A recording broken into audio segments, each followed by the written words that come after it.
Nice. Good evening, my darling batlings. This is, if you were here at about 3 in the morning, then you'll know that this is my second stream today. So you get a double dose of Maxine in one day.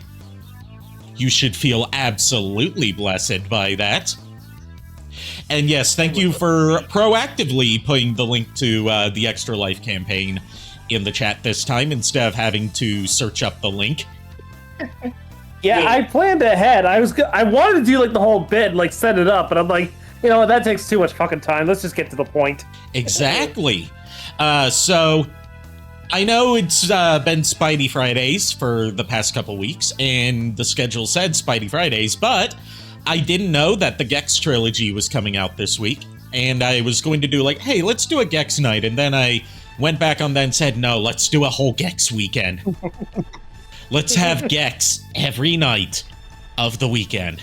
Hell yeah. You will.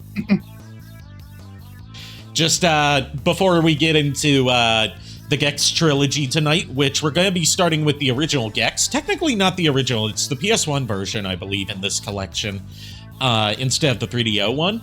But either way, just remember, practice safe, Gex. There was a Gex 1? Yeah, there was a Gex 1. Who would have thunk? I still can't believe it. I seriously think it started with Gex 2 and they're just fucking with us, so this is a whole new game. It's like how Street Fighter 2 is the most famous Street Fighter, so people are like, there was a Street Fighter 1? No way. There was a Street Fighter 1 and it sucks? Seriously, I played Street Fighter 1. It has not held up at all. There's a reason that Capcom tries not to release it as much as they can. Right.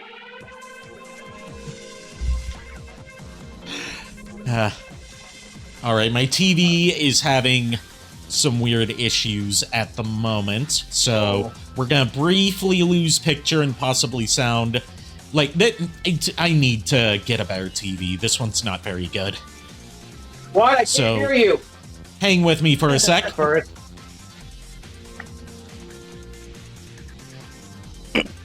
Ferret's being Ferret again. When is Ferret not being Ferret?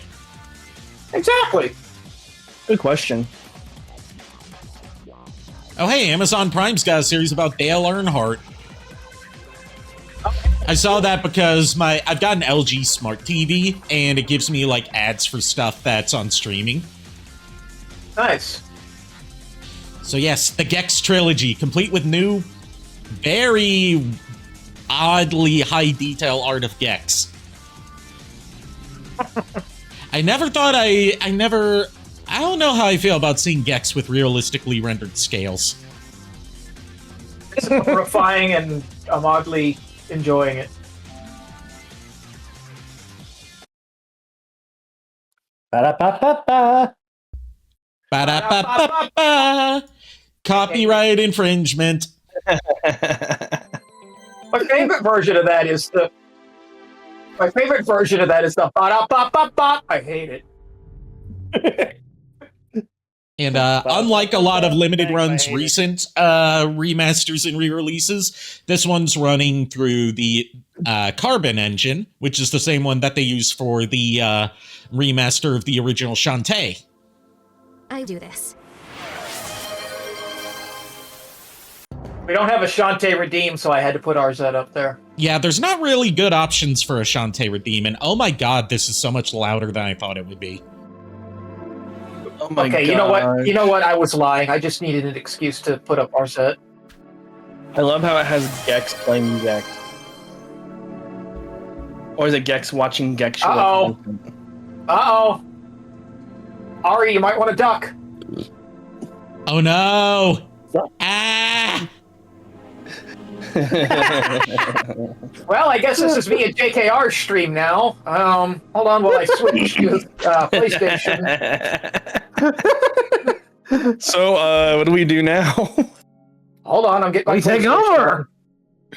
on. That's what we do now. Hold on. I can't find this in the store. I'm kidding. All right, I see what the problem was. My TV got unmuted and it was like doubling over on my sound, so I thought that the game audio was too loud. Much more important question. How long do you remain squished? Until I press that. Oh, there you go. There you go. I have to use a hotkey to unsquish myself. I was about to say that was a bit of a concern there for a minute. So the Gex Trilogy includes 3 Gexes. We got Gex, we got Gex Enter the Gecko, and we got Gex 3 Deep Cover Gecko. Nice. Plus, we've got some extras, which include high-quality scans of artwork from the different games, as well as concept art. Although the concept art's kind of disappointing, because it's concept art for the Gex Trilogy, rather than concept art for the individual Gex games. And then we got new artwork, which is... I'm not sure, other than, like, some of the... Like, obviously, we got the package art here. And we also got box art.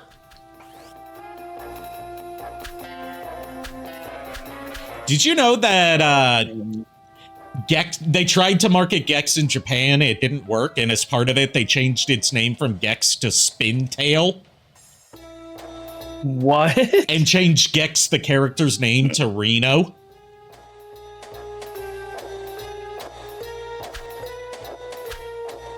Well, that's just rude of them. Let's see if they've got... There's the Japanese redesign of Gex for the second game. They tried to make him all cutesy. Oh, He looks God. like a freaking Muppet. Thanks, I hate it.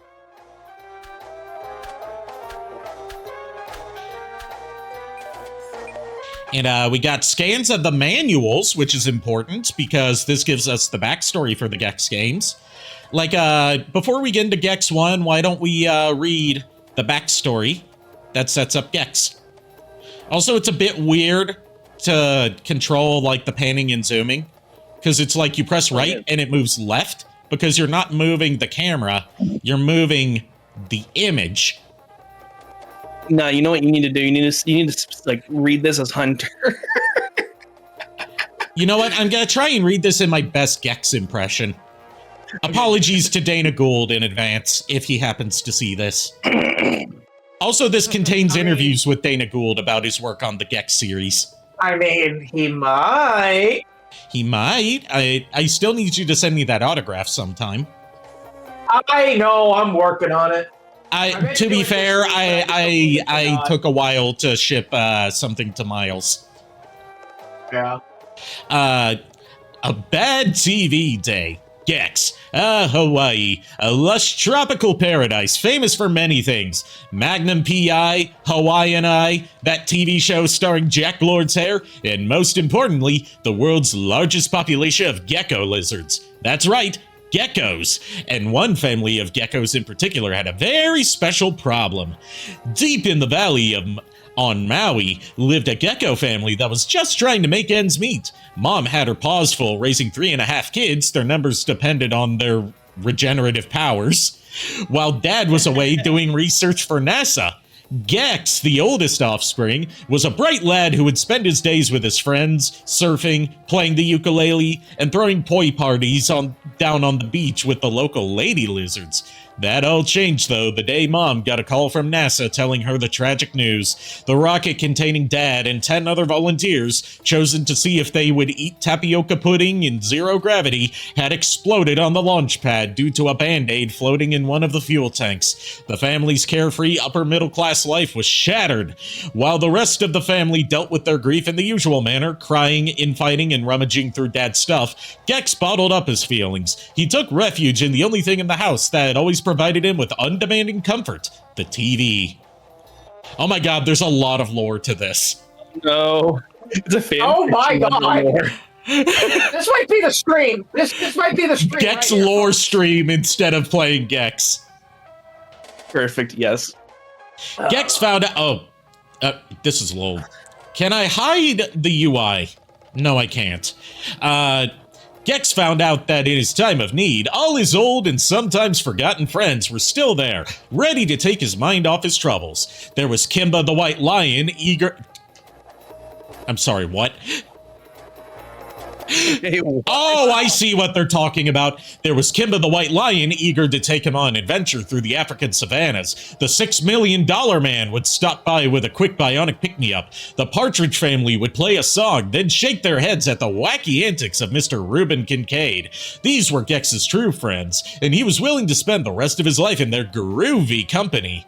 Try as she might, Gex's mom could not pry her son away from the boob tube. So after consulting with the family minister and the weird guy at work, she decided it was time for a change of scenery. They were going to leave Hawaii and start a new life in California. The music is like competing with you over who gets to be louder. I'll turn it down even further. Yes, this is very loud. This is turning into a really weird, like rendition of the Fresh Prince of Bel-Air. Yeah. In West Hawaii, born and raised. When my dad died in my dad got in one little rocket, and my mom got scared because my dad and 10 other people exploded on the launch pad. In thin air. You're moving with me from Hawaii. 1 week later, a moving van pulled up in front of the family's new ranch-style home in Encino, California, surrounded by white picket fences and white supremacists. Wait, what? Wait, what? I'm sorry? Wait, Apologies to everyone in watching the stream. Wait, I didn't know the Gex lore was this complicated and this, problematic? What happened to the cute game with the gecko? As the moving man unloaded a crate containing Gex and his beloved TV, his mother exclaimed that she was excited about the family's new beginning. Gex just laughed and told here that was exactly what Maud said to her husband after she went through menopause. Oh, shit. Gex was still having trouble dealing with Dad's death, but Mom thought she knew just what to do. That night, the doorbell rang, and a burly older lizard came in carrying a basket of treats. He said his name was Harv, and he lived next door and wanted to welcome the new neighbors. As he passed out various chocolate-covered bugs to Gex's siblings, Harv mentioned a little too loudly they had one spot left on his Saturday All-Pro girl-watching team, and was wondering if there was someone around to fill it. Gex told him in front of the TV that Jack Tripper was available, but only if he could get out of the 2 dates he had made for the same night. Harv seemed a little confused. He whispered something to Mom, and then took a seat next to that tuned-out gecko. Then Harv asked Gex straight out if he would like to take that spot on the team. Gex replied they'd love to, but promised Bosley that he would watch the Angels for him all weekend. Harv chuckled and suggested that maybe Gex was watching a little too much TV and needed to get outside. Without taking his eyes off the set, Gex explained that the last time he had gone outside, his dad blew up, surrounded by gallons of burning tapioca. The actual fuck. Why does this go on for multiple pages? I think this is a fan fiction. I think this is the joke. Honestly, I think that's the joke. The joke is that the platforming game about a wisecracking TV-obsessed lizard has this huge lore dump in the manual. No, this is the game right here, guys. This is the real entertainment, not the game. This is the entertainment. This is the real game. Yeah. It's a text adventure. It's a Gext adventure. Press X. Press X to make choices. Completely out of ideas, Harv bid Mom and exasperated farewell and left. Now, what was a concerned mother to do? The next morning, Gex came running down the stairs, expecting to have breakfast with the banana splits as usual, when he froze in his tracks. The TV was gone. This must be some kind of joke. Was it out for repairs? Did someone break in and steal it? Come on, man, this isn't funny. The room began to spin. Gex needed a TV fix. The little suction cups on his hands were beginning to twitch. What the heck was going on? Just then, Mom came into the room. If you're looking for the TV, I gave it away to some gypsies early this morning, she said. She told him that enough was enough and he needed to start doing things like a normal gecko. Go Go catch some flies, practice walking up walls, enter a tongue-lashing contest. But for cripe's sake, stop watching TV! Gex couldn't believe this. The one thing in his life that had meaning was gone, and his mom was behind it. Exploding with rage, Gex announced that he was never setting foot inside this TV-less house again, and stormed out the front door. Mom ran after him, begging him to stay, but it was too late. She had done the unthinkable, and this was the result. The next few months were a blur. Gex hooked up with some local punks and spent his days skateboarding to the mall, hanging out in comic stores and blaring music through his Walkman, trademark, on a cliff overlooking the city. He slept in a friend's garage and made pocket money doing errands for lazy housewives. His entire existence became one long aimless haze with none of his TV friends around to help out. This seemed to be how he would spend the rest of his life. Or was it? One day, as he was skateboarding along talking to his invisible buddy, the mayor, life on the streets does things to a gecko, a long black limo pulled up. Gex was about to have his honor go insult the driver when the rear window rolled down and he saw Mom. Mom told Gex she was so glad to have finally found him because she had fantastic news. 3 days after Gex had left, his great-uncle Charlie had kicked the bucket and left his entire estate to the family. The amazing part was that, unbeknownst to the family, Uncle Charlie was the original model for the Izod shirt logo.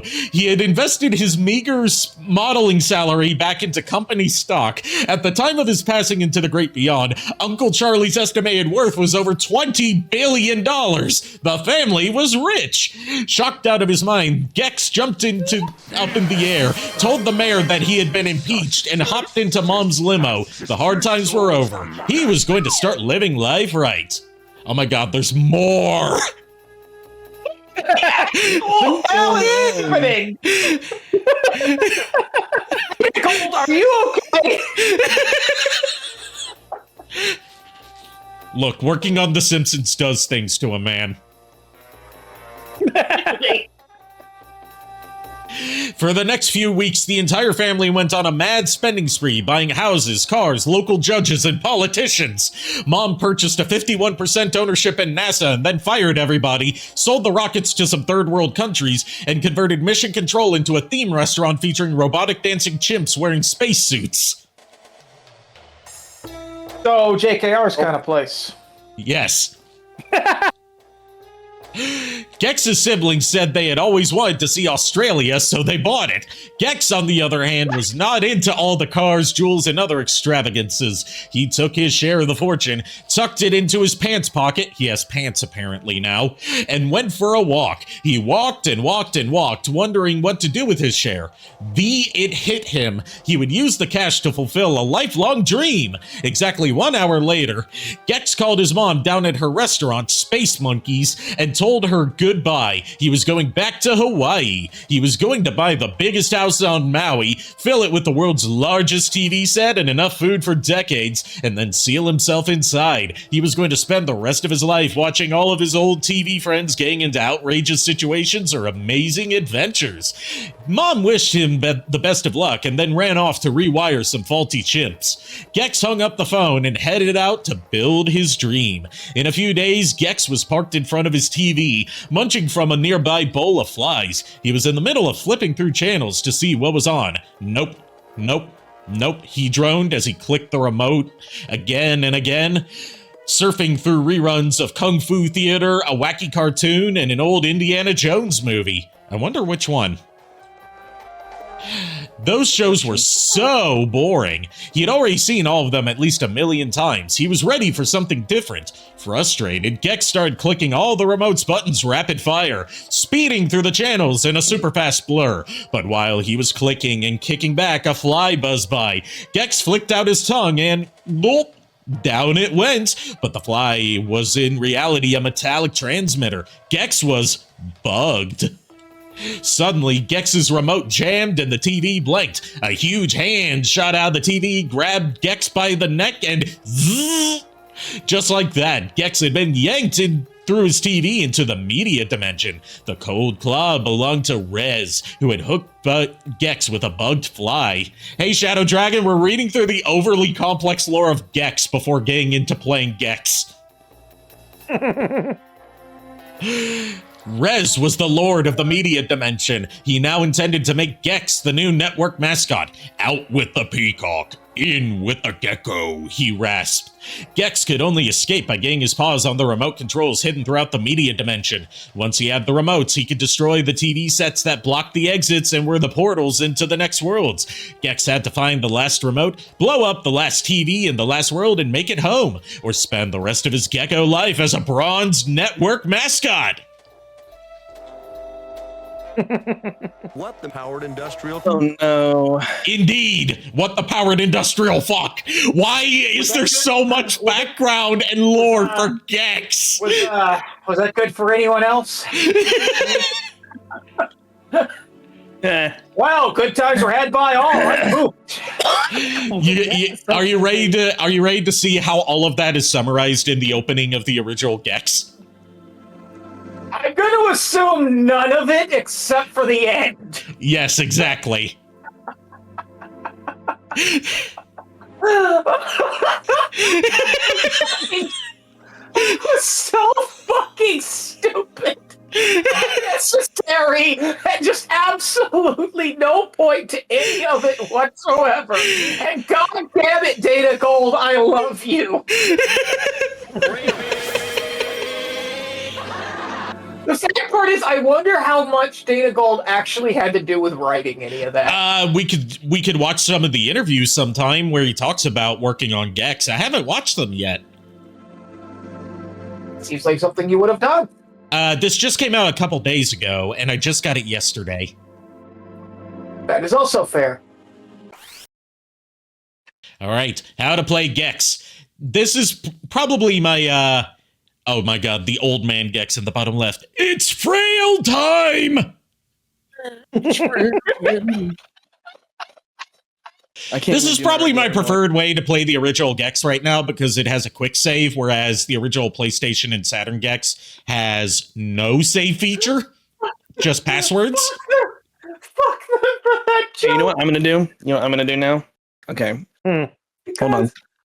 It's funny because you see, it's an old game. They're calling us old. Oh shit! Yeah, you're right. Old. This game's from the year I was born, I believe. Is it 93? I need to make sure.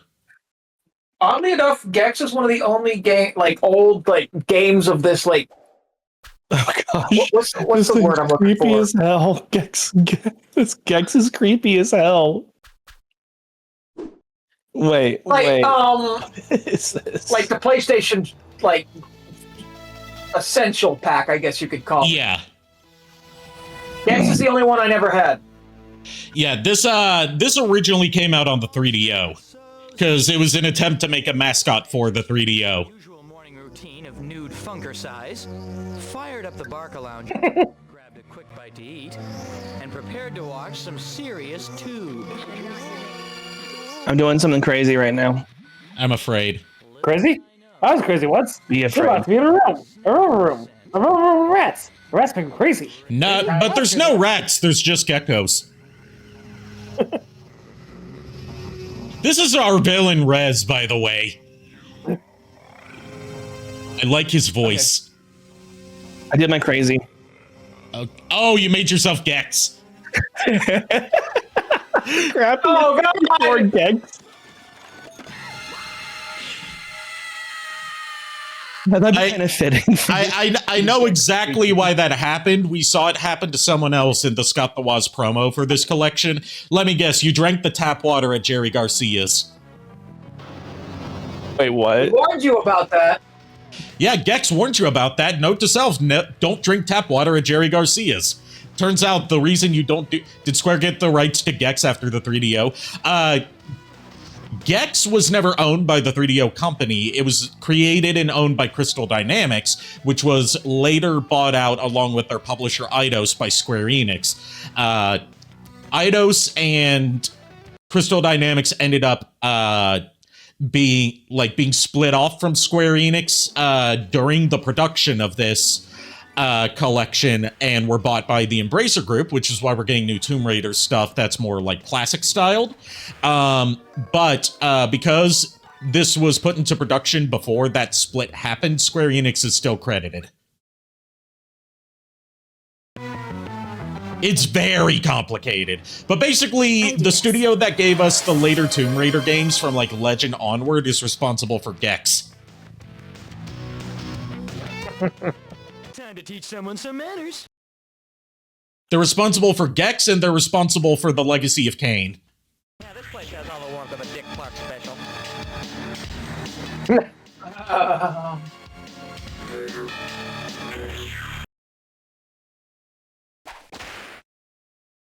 Nice to slime, boys. Nice time. So, yeah, this is very much like a Donkey Kong Country style platformer, sort of. Although you... little bit of a precursor to what Crash Bandicoot would do later, which is you have to find the collectible in each stage in order to actually progress. You don't just get to the end of the stage. Like, sort of like how Crash Bandicoot has the crystals from Crash 2 onward that you have to collect in each stage. This one has remotes.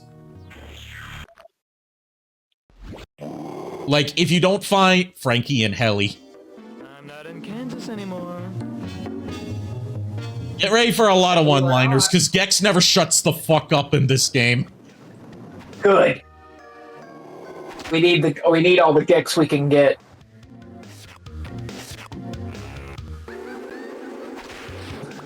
Oh my gosh. Yeah, he's got super speed powers from that power-up. Gex is going nuts! Nice! Go! Go, little gecko! So we're getting... They had Dana Gold as a voice actor for their mascot, and by God, they were gonna get the most out of him that they could. Which is hilarious, because he wasn't even that big of a celebrity. Yeah. Which is the whole reason they were able to get him. I'll take this and He this. he was literally known for doing The Simpsons. That was it. Yep. Like, The Simpsons and some stand-up comedy, that was it. I got to actually see a bit of his stand-up comedy at the convention. He's pretty fucking funny. Oh, nice. Yeah, he did. He cosplayed as Dr. Z while doing it. By the way, now that we are familiar with the surprisingly dense lore of Gex, does it make more sense that he constantly spouts dated pop culture references? Yes. The sad part is, yes. Oh no. I'm trying to do this running jump that gets me up there so I can grab that extra life. Hungry. There we go. Hungry must find food. Into the garbage chute, fly boy. Seems like he's hungry. Oh, and our checkpoints are cameras, but you have to tail whip them to get them to take a photo of you. Gex, use tail whip. I mean, you don't tail whip cameras? That's I don't have a tail, so I can't. If I did, I would. Sorry, I only tried weddings. Yeah, but you're missing out. Yeah, I've thought about what I would do if I had a tail. Then again, it also depends on what kind of tail. Mostly, it just gets in my way. So it's like what if anyone's familiar with Castlevania Judgment, it's like when Maria talks to Sypha and is like, they're huge. No, don't be jealous of them. They only get in the way. How could you say that? Those are a sacred gift. Geronimo! I mean, to be fair, I'm also 90% tail. Are you 90% tail, or is your body made of tail, or is your tail made of body? You scream, for you do not know. I would scream, but JKR would kick me out of the stream. Yes. But you can scream on the inside like Trunks did in Dragon Ball Z Abridged when Bulma hit on him. Also BRB. Okay. So yeah, all of this complex lore for 2D side-scrolling platformer with funny animal character. Colonel Scraven.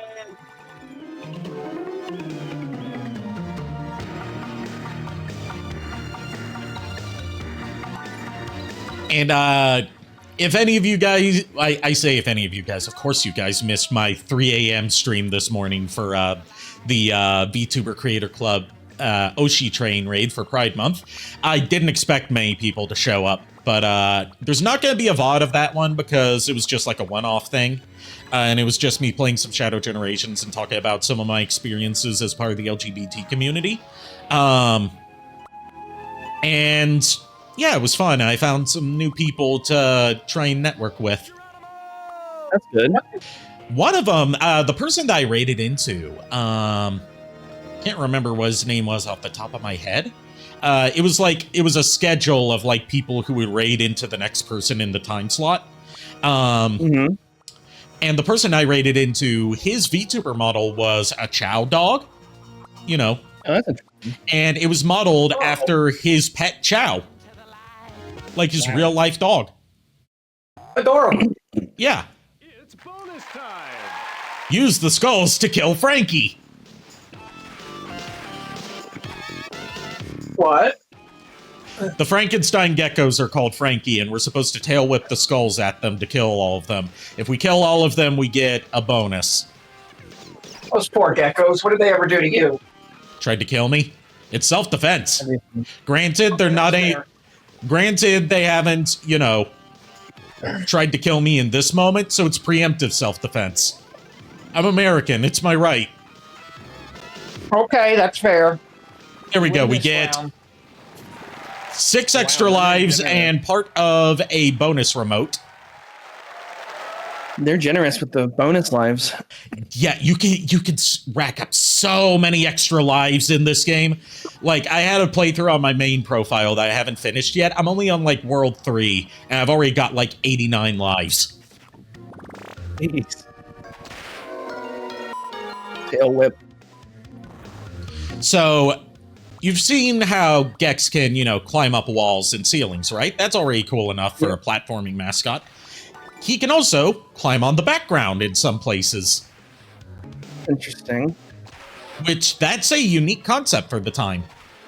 They really, like, I love when animal mascot platformers make, or just mascot platformers in general, make use of, like, the characteristics of the character design for gameplay features. It's why Banjo-Kazooie is such a good duo, because you get, like, you know, the strength of the bear and you get the, platforming help from a bird. Sure, yeah.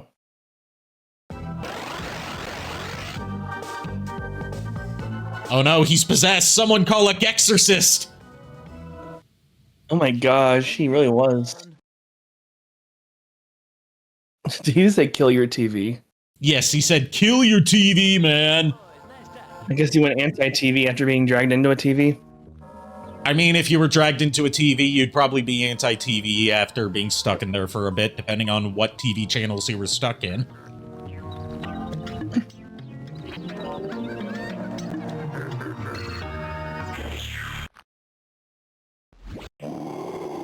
Grave danger. Ooh, trick or treat.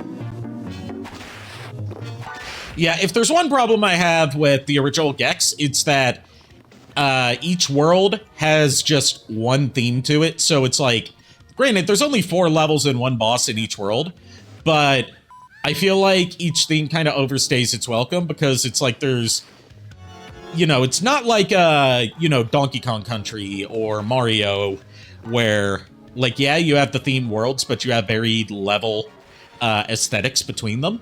Whereas this one, it's like all of the stages on the Cemetery channel are graveyard themed. And we got fireball breath.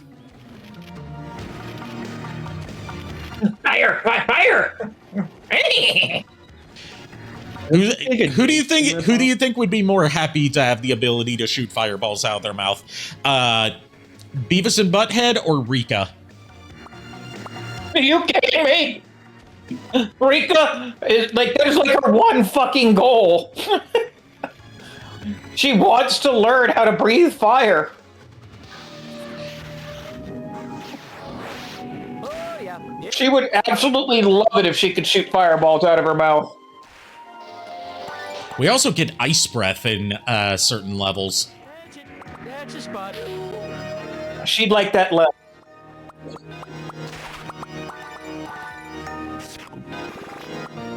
So, like, a kind of unique thing with how the power-ups work in this game is power-ups have two functions depending on how you interact with them. If you tail whip them, then you get, an extra hit point to recover any damage you've taken. If you swallow them, you take on the effect of that power-up depending on what it is. Like, the ones that have, like, that are pink and have a butterfly on them are extra lives. So, like, if I were to tail whip it, it would heal some damage I took. But if I swallow it, I get an extra life.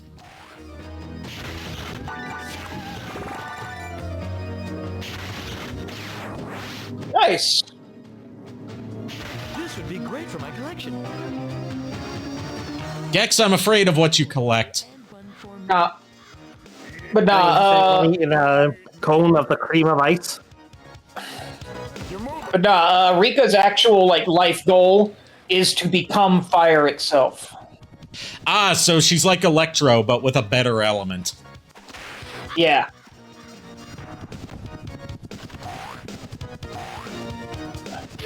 I'm sorry, was I interrupting something for it? He asked who would want to breathe fire more. Beavis and Butthead or Rika Sapphire? And I told him, "Are you kidding me? Rika, that would be Rika's absolute freaking favorite thing in the world."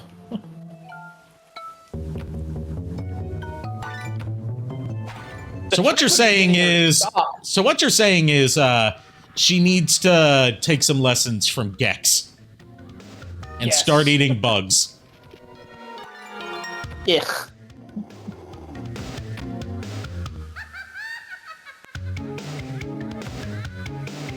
But yes, can I offer anybody a cone of the cream of ice? I do have some cream. What? I do have some cream of ice in my freezer. Ooh, that actually sounds like a good idea, but I don't want to leave yet. Guys, I'm still finishing my salad. If there were a plane crash, I could eat the other passengers. Okay, Gex, that was dark. You guys got. That was a reference to a real historical event. I'm working without a net here. Are we just going to ignore this? No, I'm acknowledging it right now. He just referenced the Andes plane disaster. I know, but damn! What the actual fuck?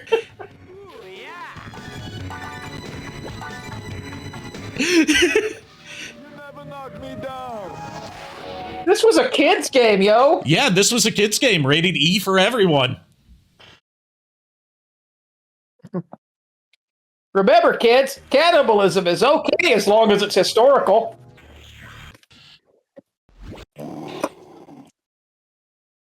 Editor's note, we do not actually endorse the use of cannibalism. Please do not eat other people. Partly because it's illegal and partly because it's bad for your health. There's a very common brain disease that can be acquired by eating human meat if it's not properly cooked, apparently. I say apparently because, I haven't done it myself, obviously. It's different from Wendigo psychosis. It's basically that. It's a fungus that inhabits especially brain meat. If it's not cooked properly, and it will spread to the brain and gradually fuck up your mental state.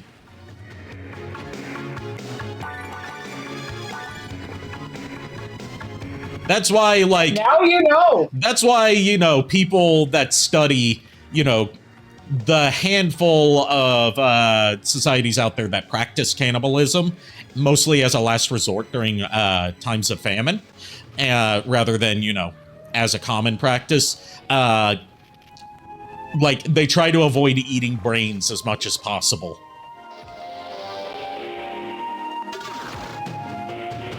Anyway, that was your lesson on cannibalism today. Oh my gosh. Tune in tomorrow night for more facts you did not want to learn and would be better off not knowing. Not enough Gex puns so far today. We need more. Remember, kids, cannibalism is frowned upon in several societies. Remember, licking doorknobs is illegal on other planets. Oh, no, not that memory. It was his hat, Mr. Krabs. He was number one.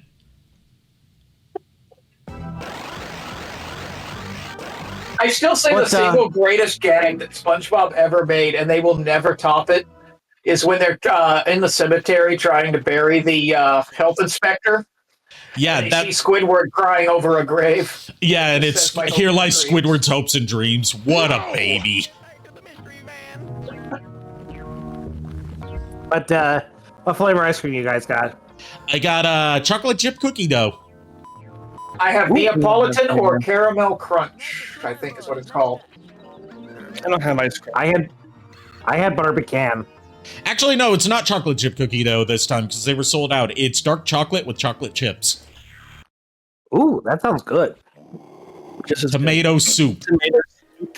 Because this level has killer tomatoes in it. Oh my god. You might say it's an attack of the killer tomatoes. It looks like freaking Digimon. Of the killer tomatoes. Did you know they tried to make a Saturday morning TV series out of that?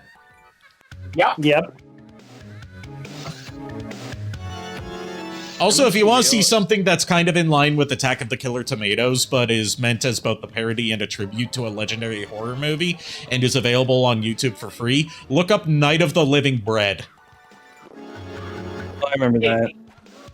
It is a short film that's a parody / tribute to Night of the Living Dead, except instead of zombies, it's killer bread. Like, all the bread in the world has come to life and is killing people. They don't explain how it kills people. It just latches onto their faces and they die. So it was bread to kill. Yes, it was bread to kill. And these people, they were ready to die. Okay, my joke is better than that one. You're in a Gex stream. You're not here for good jokes. You're here for Gexual innuendos. You're here for Gexual intercourse, my dude. You're gonna get crappy jokes. There's not even any freaking Gexual stuff happening. You might as well just sit back and get toasted. I mean, it's legal where he lives. Yeah, technically. See, mine was also a bread joke. Yes, it was also a bread joke.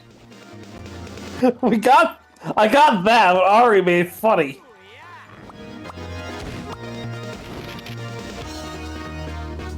And now that the joke has been completed, I must signal that the joke has been completed by loudly stating, "I'm Dunny with the funny." Hey. Now, please stand by while I hand out my 10-page survey. Please answer every question as honestly as possible. And to the best of your ability.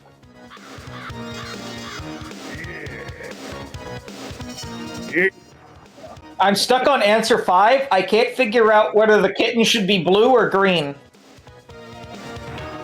I think you got the wrong survey, my dude. No, it's the right survey. I didn't. Look, there's a method to the madness, okay?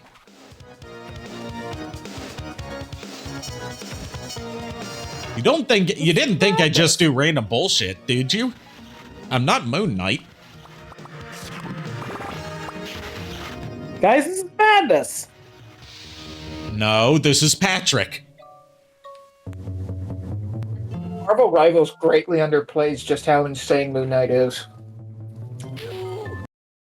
One of my favorite bits of Moon Knight lore is that, from a limited knowledge of Moon Knight, is that Dracula owes him $5. And the hilarious part is that started as a meme that Marvel just latched onto. Yep. So in addition to Dracula, you know, in my lore, coming down on hard times and trying to be hip with the youngsters through Dracula flow, he also owes Moon Knight $5. That's why that's one of the reasons he's been in hiding for the past however long it's been. He doesn't want Moon Knight to find him so he can continue not paying him the $5. It's no longer a matter of like it's not a matter of I'm afraid of Moon Knight, it's a matter of I am determined to not pay this man. Yep. Like, it's just a matter of principle at this point. He doesn't want to pay him, and he would rather die a permanent death than pay him the $5.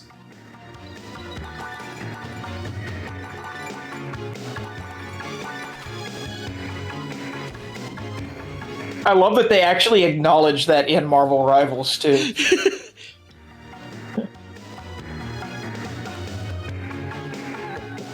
They also overplay exactly just how horny fucking Squirrel Girl is. Well, look at what they did with her design. Of course they're going to. Well, and the sad part is it's very comic accurate. Not how she looks, but the overly horniness, let's put it that way.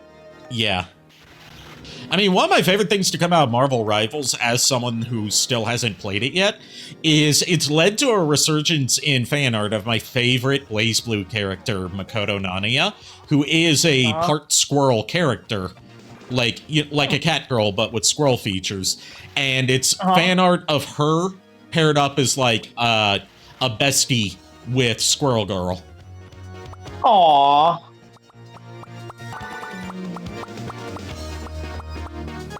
For me, it caused a resurgence of Psylocke and Magic. Like, people completely forgot Magic was a thing until Marvel Rivals came out.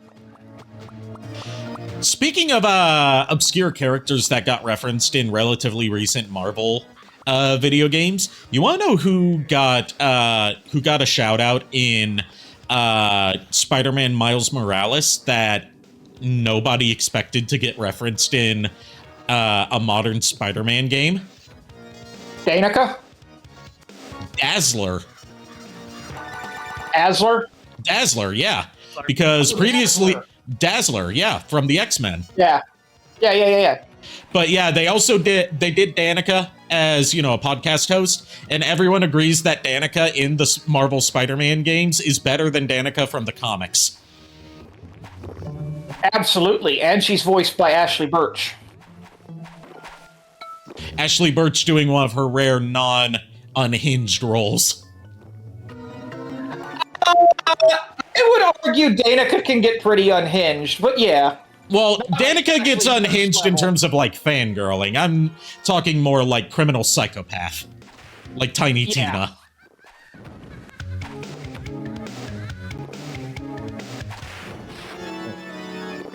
Yeah, I get you.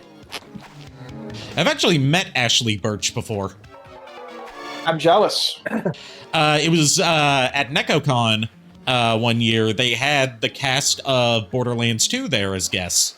And they had like a big autograph booth set up for them. And I was getting not my copy of Borderlands 2 autographed because I didn't have one, but Miles knows who I'm talking about. Ricky, my dorm's RA and like one of my closest friends during that time period,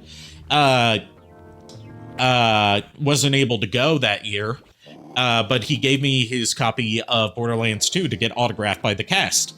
And they not only autographed it, they wrote like in-character messages of like, you know, how the characters would say, "Wish you were here."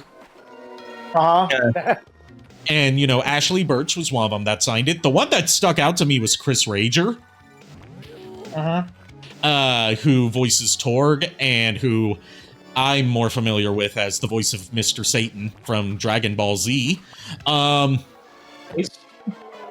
Also known as Hercule if you were watching the old Funimation dub. He, when, like, they passed it along themselves so they could each take a turn signing it. and they signed like various parts of the front and back and even the inside of the case. Chris Rager was like, how do you spell Ricky's name? And I'm like, R-I-C-K-Y. And he's like, okay, I wanted to make sure because Mr. Torg would definitely spell it wrong, so I need to know how it's spelled right so I can spell it wrong.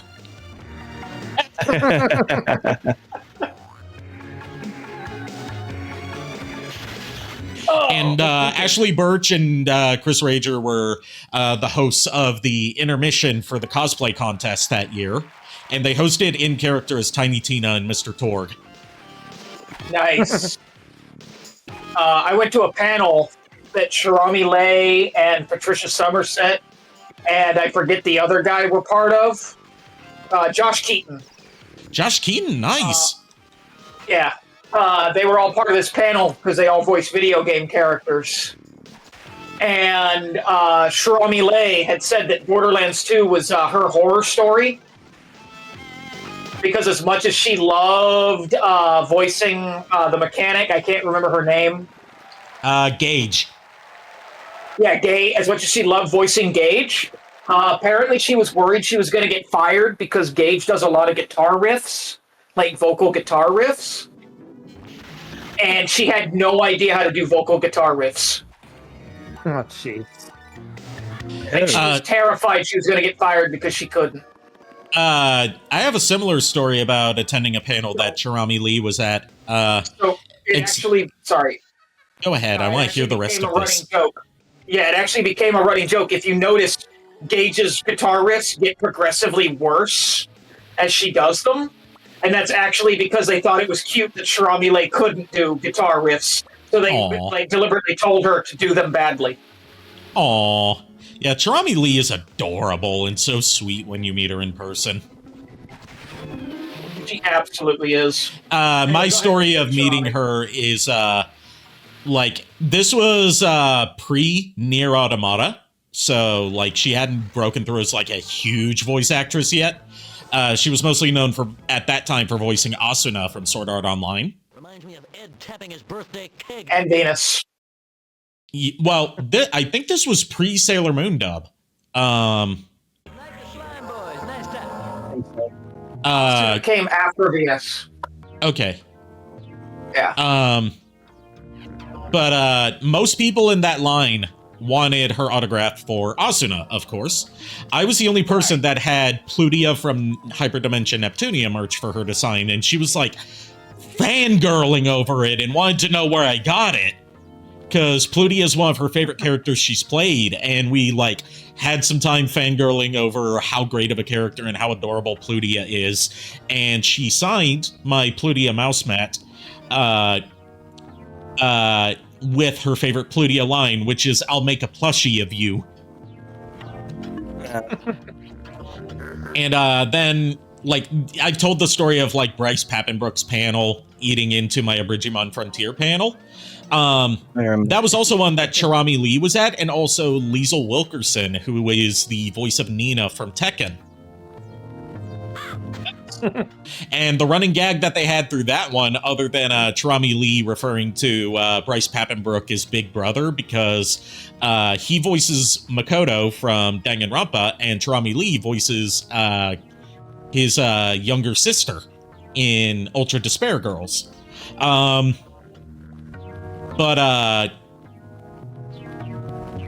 like, the running gag was, like, Liesl Wilkerson has said she hasn't done all that much video game work outside of Tekken, and she's a Japan-based English voice actor. She mostly has done voices, like, she talked about doing voices for a GPS system.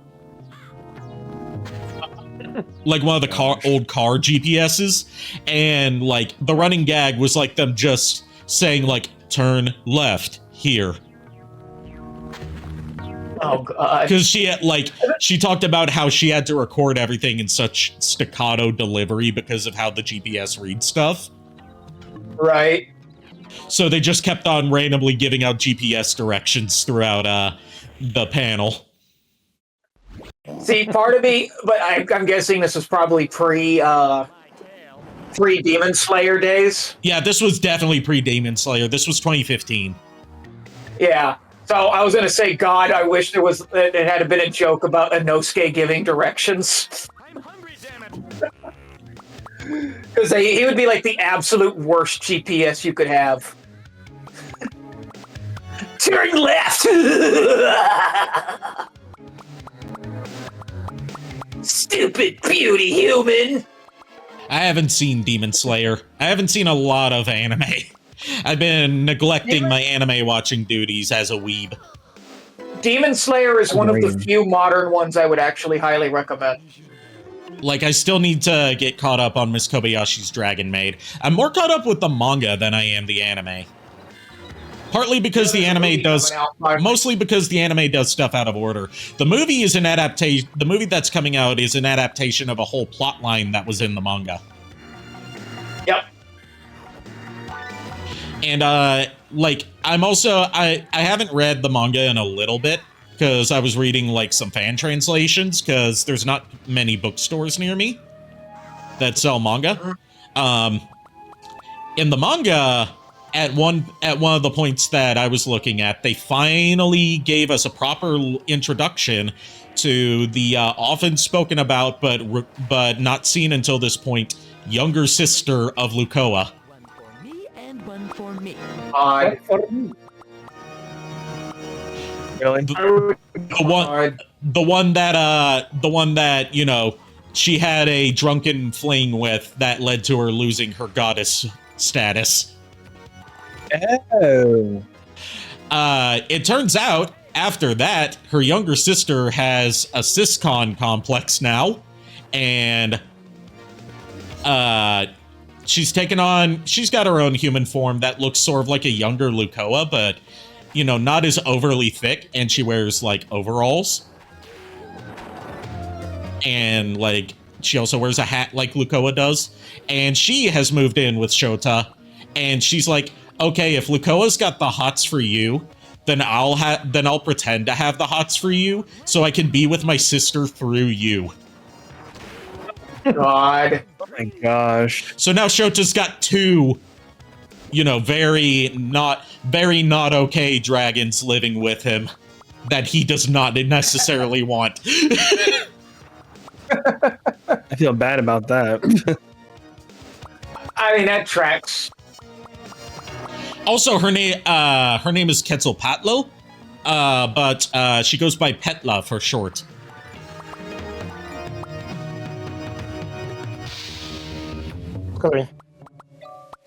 Remember, kids. Jamie Marchi. I never say her last Markey. name. Right. Jamie Markey had absolutely no problems whatsoever voicing Lukoa, Panty, or Rias, but drew the line at voicing any characters from what is it, Monster? Interspecies reviewers.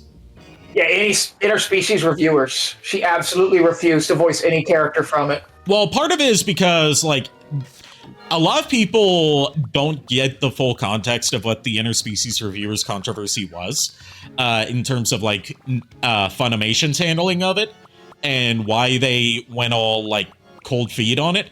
It's because, the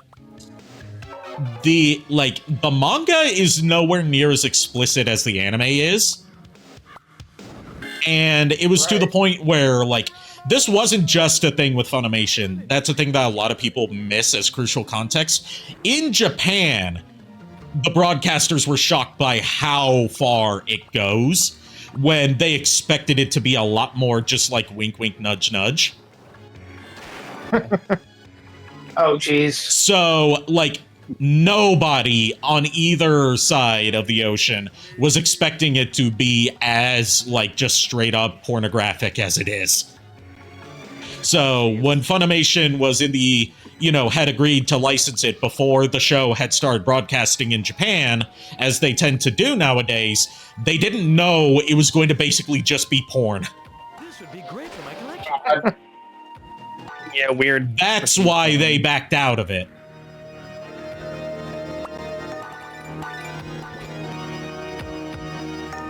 And it's like the first episode is nowhere near as explicit as like episodes 2 or especially 3 get.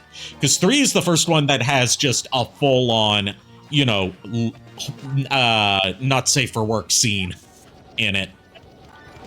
That you would expect to see in like a off-brand anime. Like candy. Yeah, it goes beyond sus and goes to like, okay, this is just porn. As it was. Like the manga, the manga runs in a shonen magazine, so it can't be that explicit. So no one thought that the anime was going to be that unhinged. Either way, thank you for giving me an excuse to use RZ. Yes, you're welcome. Any excuse to use RZ is a good excuse to use RZ. Sometimes I don't even need an excuse. I just do it because. Yeah, as it turns out, the RZ redeems have been really popular, even with new viewers, and also just they apply to so many situations that keep popping up in my streams. Yeah. That's a spot.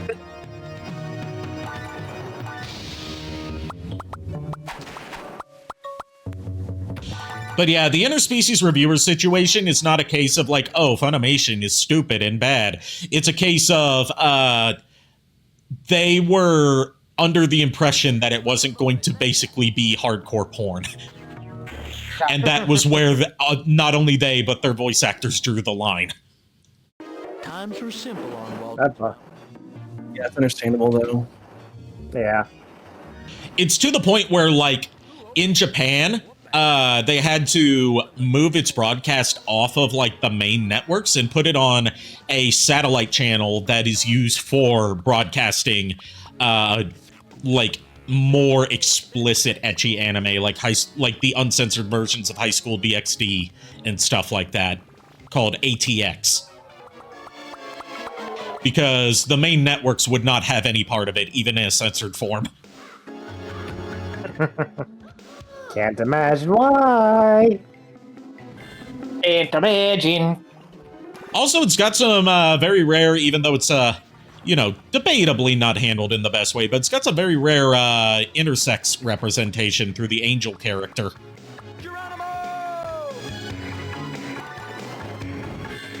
Because the Angel character is canonically, well, the medical term that used to be used, that a lot of people still use, even though it's seen as outdated and kind of offensive by the LGBT community, is hermaphrodite, but nowadays we use the term intersex. Basically, the Angel character has both parts, but otherwise refers to himself as male.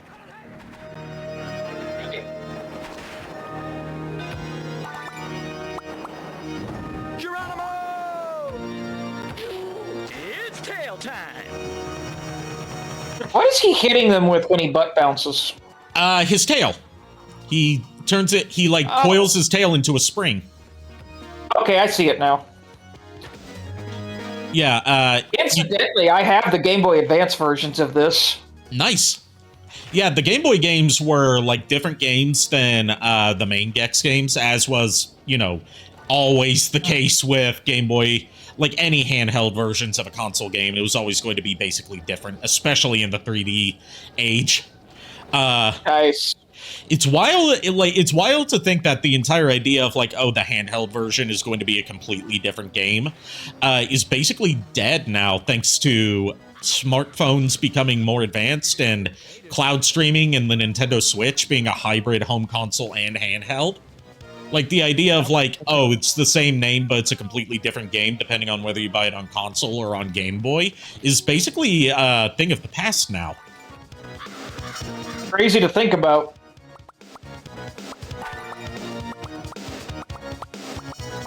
Like, I remember, you know, if you were a kid in that era who had parents that didn't know exactly what to look for when you had a game that you were itching for, and they would pick up the Game Boy version, like, Because, they know the name of the game, they just don't know what platform, necessarily. Like, that's why I had both the Game Boy and PS1 versions of Buzz Lightyear Star Command, and the Game Boy and PS1 versions of Tarzan. Nice. Have a good night, Shadow Dragon. Have a good night, Shadow Dragon. I think with me, anytime I was making my Christmas wish list, what I would do is I would put, like, next to it the console. Yeah, that's why I ended up doing later on. It was like in the early days of me getting into video games was, getting a lot of Game Boy versions of console games, which is not necessarily a bad thing. It's just mostly when it came to licensed titles, the Game Boy versions would inevitably be worse. Which a lot of my early games were licensed titles, because, I wasn't familiar with the video game franchises out at the time. So I would see, like, game based on a movie or TV show that I liked and be like, hey, I want that. Yep. Poltergeist reference. You moved the headstones, but you didn't move the bodies. Yep. But, yeah, I mean, I think I was, like, mostly the same way, but I also really like obscure shit. Oh, so did I. Like, I didn't know it was obscure at the time. Most of the stuff that was foundational to me, it's just the stuff I liked ended up being obscure. Like, I'm probably the only person here that remembers a very obscure Sega Genesis game called Dinosaurs for Hire. I didn't get a Sega Genesis until 2019, so I can't say I'm familiar with that one. Apparently, it was based off of a comic book series by the same name. Okay. Basically, the gist of the entire game is you're one of 3 dinosaurs who runs around with a machine gun killing ninjas. Oh, that sounds badass. It fucking was, and it was like one of my favorite games on the Sega Genesis. It sounds almost as badass as another dinosaur-themed title that is both an arcade game and a Sega CD game called Dinosaurs and Cadillacs and Dinosaurs. Yeah. Yeah.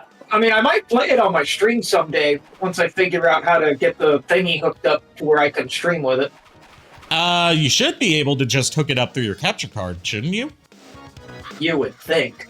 But you also need a USB port to power it. Yeah, so I'm working all that shit out. I do plan to eventually take you up on what you said, and I think like one of these nights, maybe when we're done with Day of the Tentacle, we might do like random shit on this stick just to check it out, like as you, me, and JKR. Yeah. Get down. But I also really want to subject you guys to Sam & Max Hit the Road. Yeah, I'm familiar with the legacy of Sam & Max, but I've never like actually seen anything from it or played any of them. It's tail time. Sam & Max Hit the Road and It's Day of the tail Tentacle time. are probably the 2 games where I got a lot of my fucking humor from. Psychonauts shaped my a lot of my grandfather, humor, though. along with, as you've seen, Clay World and Homestar Runner. Yep. Like, I won't spoil the context of it, but Sam & Max is where I got the we don't do this, not since the accident.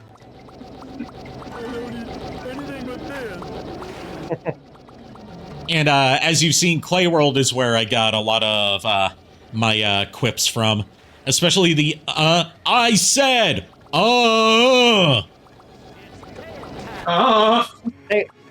Hey, Ari, can you be my secret sniffer? Why do you need a secret snipper? God, I don't even remember the rest of it. I haven't seen that one as much, but like I always, since the character uses the same voice, I always get it confused with another episode of Clay World called John Pinkerton, where like this guy comes up to like Clayman standing there, and he's like, "Hey, is your name John?" Everybody calls me John. Well, that's great. You know what that means? Your name is John. Let me ask you another question. Is your name John Pinkerton? everybody calls me John Pinkerton. Oh my god, you're John Pinkerton. God. And like he calls his friend on the phone to brag that he's talking to John Pinkerton and like gets him to autograph his face and then goes on his way. And then at the end, like another Clayman comes up and he's like, hey, is your name Mike McNanner? Everybody calls me Mike McNanner. You suck.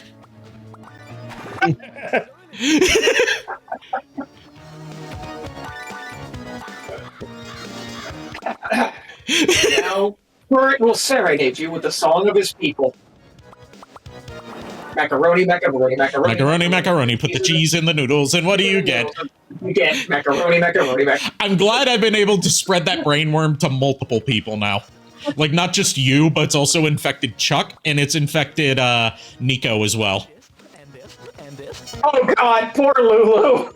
Yes, Lulu was not happy when, like, I talked to her a couple nights ago, and I was like, when Nico's around, get him on, because I have a message that I want to deliver to the both of you, and I want both of you to be present instead of, like, just one of you hearing it and having to relay it to the other. And she thought it was going to be something like, you know, she thought something was wrong, and I was like, no, it's nothing wrong, it's nothing to worry about, it's just something related to Saturday's stream that I wanted to talk about. And she thought, you know, that made her worry even more, and I wasn't trying to make her worry. But eventually, you know, Nico was around, she got him on the call, and told him that, you know, I had a message that I wanted to deliver to the both of them, and that both of them had to be present. And they were like, okay, what's this important message about the affiliate anniversary stream that you have to deliver? I was like, macaroni, macaroni, macaroni, macaroni, put the cheese in the noodles, and what do you get? Macaroni, macaroni, macaroni. And I would be willing to bet you she unfriended you and you don't talk to her anymore. No, I'm kidding. that didn't happen, but she just... I couldn't see her because she didn't have her camera on, but I could tell she was looking at me disappointed. Face palming. You could feel the anger. I could feel the disappointment. It reminds me of my father. It reminds me of my father, God rest his soul. Is he dead? No, we just don't talk anymore. Oh no. Oh no. Ah! Oh, there goes. Again! What a world! What a world! I'm not equipped to take over this stream, guys. That's why we don't play near heavy machinery. We need Ari. I'm back. Oh, Ari's There you have her. Okay, good. Yay. I Ari, was we worried talked I was going to about have to this. come up with something. No playing around electric You machinery. had to come up with something. Why the hell would you have to come up with something for it? Because I'm the only one amongst us other than Ari who's a game streamer? I mean, Technically, I do. Miles has done game streaming before. It's just he hasn't done it in a while, and he keeps wanting to do it, and he keeps not doing it. I'm gonna do it tomorrow, actually. Are you actually going to, or are you going to put it off again? Are you Actually going saying to. you're actually going to do it? Or are you going to say you're going to do it and not do it? I'm actually gonna do it. Rice, of course. You want to know an interesting discovery I made recently, thanks to one of Matt McMuscle's What Happened videos? I'm actually going to go grab some ice cream because JKR over here made me hungry for ices. Nice. But you want, this would probably interest Miles and maybe JKR, because they were both present for it. Yeah. RoboCop Rogue City, right? Yeah. The same developers of that game made the game they were most known for a while was one of the so-called worst games of all time, Rambo for the PS3 and 360. What? You know, that horrible Rambo game that came out in like 2013, 2014, that was basically just Yeah, a I rail remember shooter. that. But like, they were responsible for that piece of crap? They were responsible for that piece of crap. They took all the negative feedback that they got from it, decided to improve upon it, and found their niche on making very good, if not a little jank, first-person shooters based on classic 80s action movie properties, because they also, prior to making RoboCop Rogue City, made the cult classic very, like, not critically beloved, but, like, beloved by the fans, for being a loving tribute to the movie series that makes it feel like you're actually playing the movies, Terminator Resistance.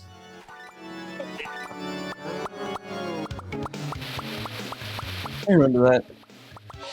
And they're also known for doing a lot of post-launch support for their games through free updates and DLC. The Unfinished Business DLC that's coming up for RoboCop Rogue City, I believe that's their first piece of paid DLC they've done. And even for that terrible Rambo game they made, they were dedicated to trying to improve it as much as they could, even though, like, the reason Rambo turned out so bad is because it was their first time working on, you know, a big, relatively big budget project on HD consoles when they were previously only known for making PC and WiiWare shooting gallery games, basically, which is why Rambo is that way. So basically they were out of their depth for the Rambo game they were contracted to make, and they were working on DLC for it, and it took 2 years for the DLC to come out.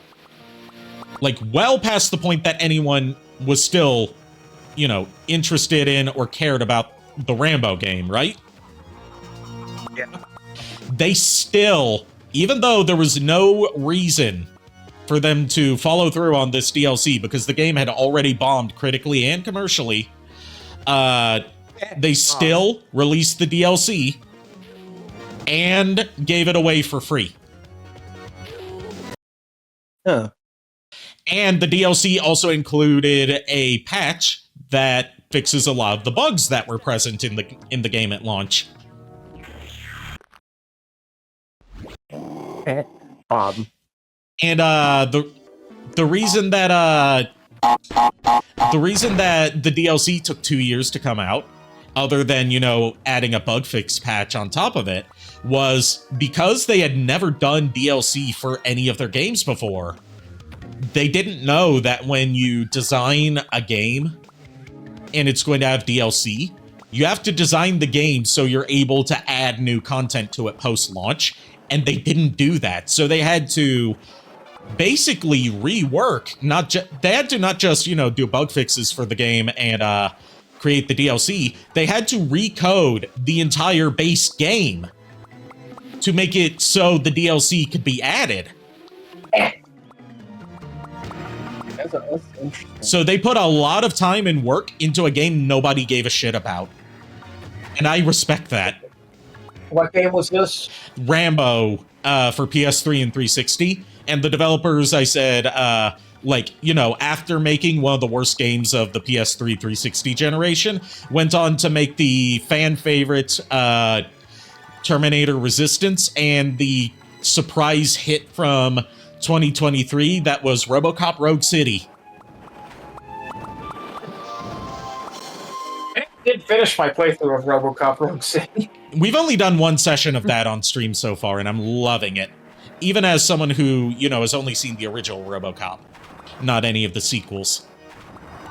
I just love that it's more than just, you know, a first-person shooter power fantasy. It makes you feel like you are a RoboCop.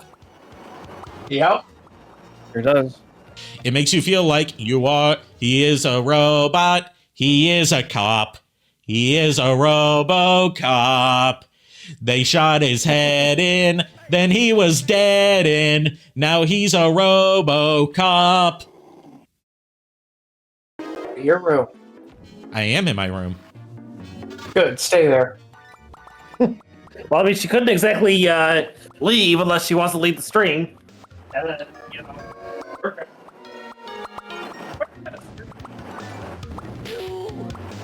This wheezing from my frickin'.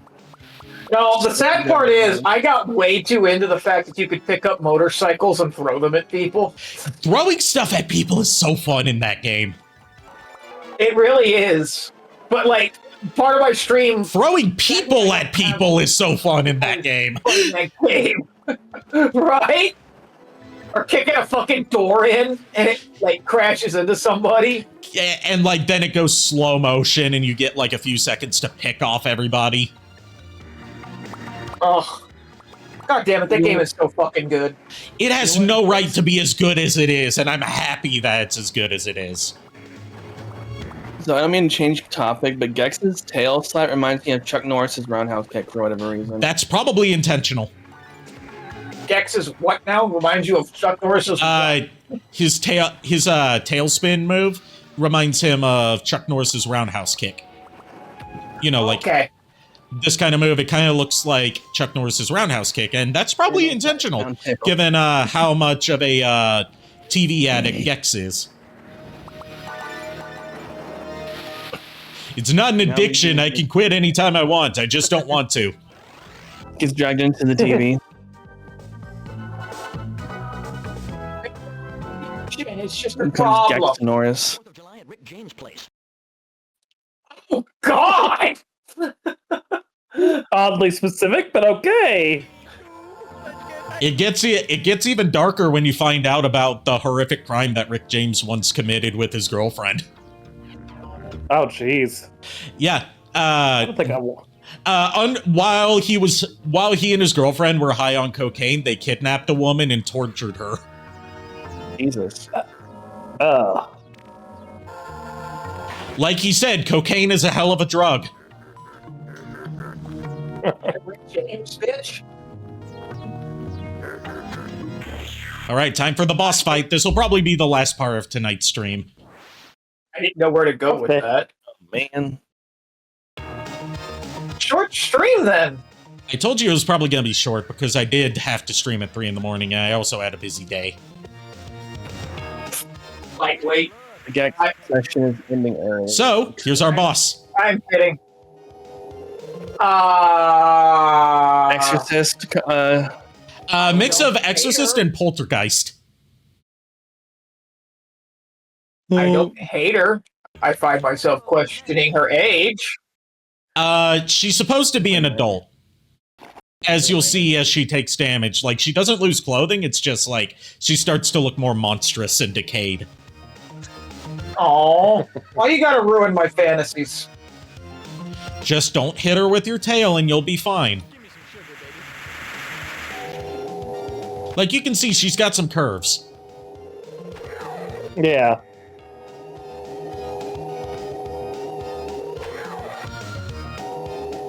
Like, think less Exorcist 1 Reagan and more Exorcist 3 or Exorcist 2 Reagan.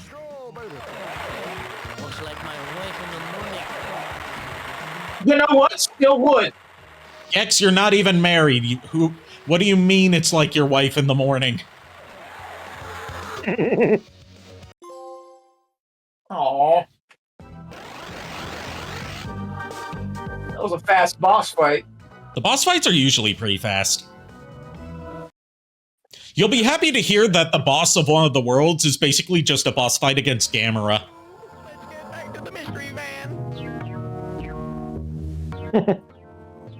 Dana Gold, I would be honored if you never tried to do Cassidy ever again. Casey Kasem. Casey Kasem. Where'd you get Cassidy from? Cletus Cassidy? To be fair, Casey Kasem kind of does sound close to Cassidy. Yeah. So we'll get a brief glimpse at the second world, which is... That is the quote I had you get Dana Gould to write. My inner child is coming out and it hurts. Nice. And by the way, he loved that that was the line you chose. Yes, I'm so happy that he liked my choice of Gex quote. But yes, the second world is cartoon themed. Nice. What's like Candyland? Welcome to Candyland. It's Candyland. Yes, Candyland. All right. So what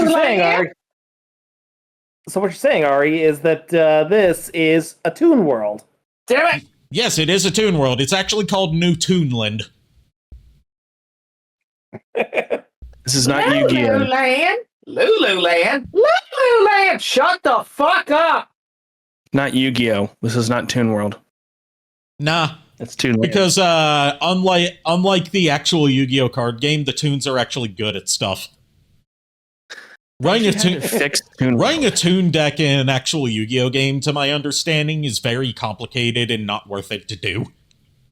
Oh no, they fixed Yeah. everything with tunes. They literally had to rewrite some cards that were labeled Toon because they technically don't work with Toon World when they're supposed to. All right, we are going to raid. We're going to raid the person that I told you about, who has an avatar based off of his doggo. He's playing Dungeons and Dragons right now. It's his affiliate anniversary. Nice. His name is Farting Tart, and he's playing D&D with some friends. Nice. Thank you, everyone, for tuning in. Thank you to all my co-hosts for joining me tonight, and to everyone that showed support during the 3 a.m. stream as well. Go give Farting Tart and his friends my warmest of welcomes. I'll see you guys tomorrow night with more Gex. Until then, unpleasant dreams. Well, we're the boys who called us. We hope you like our show. I know you're rooting for us, but now we have to go. Just allow us to fuck off. Good night, everybody.